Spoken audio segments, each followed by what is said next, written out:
I never thought I'd be talking about this again. Hey, everybody, this is TJR. Over 10 years ago, filmmaker Robert Zemeckis announced a 3D animated remake of Yellow Submarine scheduled for release in 2012. It was also reported that the film would be done using mocap animation for the characters, similar to those used by Zemeckis in his previous films, Polar Express and A Christmas Carol. Now, initially, I was against the production of this motion picture, and I'll give you two reasons. One, it was reportedly going to be a shot for shot remake, to which I would say, why bother? But mostly because it was going to use mocap animation. I'll be frank, I do not like the look of mocap animated films. Now, don't confuse this with 3D animated CGI films like the ones we see from Pixar and Disney Animation. Those look great. But I feel that mocap films like Polar Express, A Christmas Carol, Mars Needs Moms have this very creepy, uncanny valley look to them. Honestly, I think that David Lynch is one of the few filmmakers out there who could use mocap animation very effectively. And I don't mean that as a joke. I mean that honestly. So yeah, needless to say, I was very happy when this film was canceled. So today I stumbled across a 14-minute video posted by the Kitsu Beatles channel here on YouTube. This video featured some found test footage for the film. Now, the first half of this video features some black and white animatics that I really want to talk about. The last half of the video features some test CGI footage featuring the Beatles and a blue meanie. I'm going to talk about this second half first. This footage looks awful. It was exactly what I feared the movie might look like.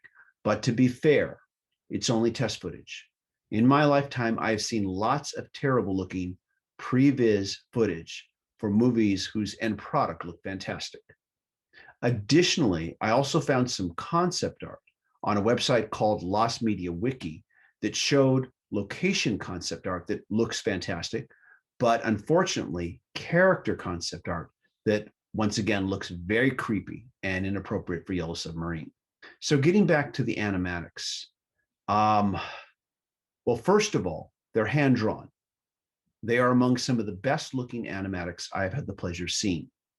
And the potential cinematic style of these animatics demonstrates just how amazing this film could actually look if it was done in traditional 2D animation. Second, this isn't a shot-for-shot remake.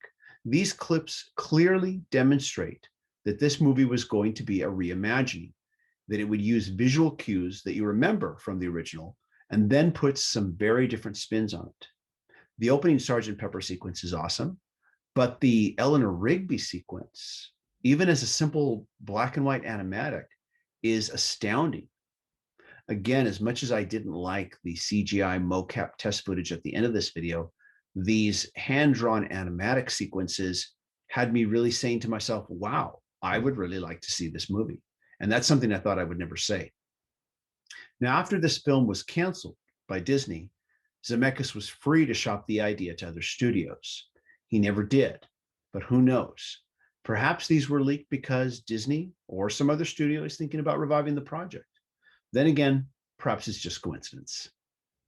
Either way, these animatics definitely demonstrated that this remake was not without potential. And I will leave a link for the Kitsu Beatles channel so that you can check it out. Before I go, I want to thank my patron supporters who are helping me make more videos. If you'd like to be a patron supporter, please go to patreon.com/TJRTheOriginal. If you can't be a patron supporter, you can show your support by just clicking like, clicking subscribe, and sharing these videos on your social media. Everybody, thank you so much for watching, and I hope you all stay safe and healthy. Bye-bye.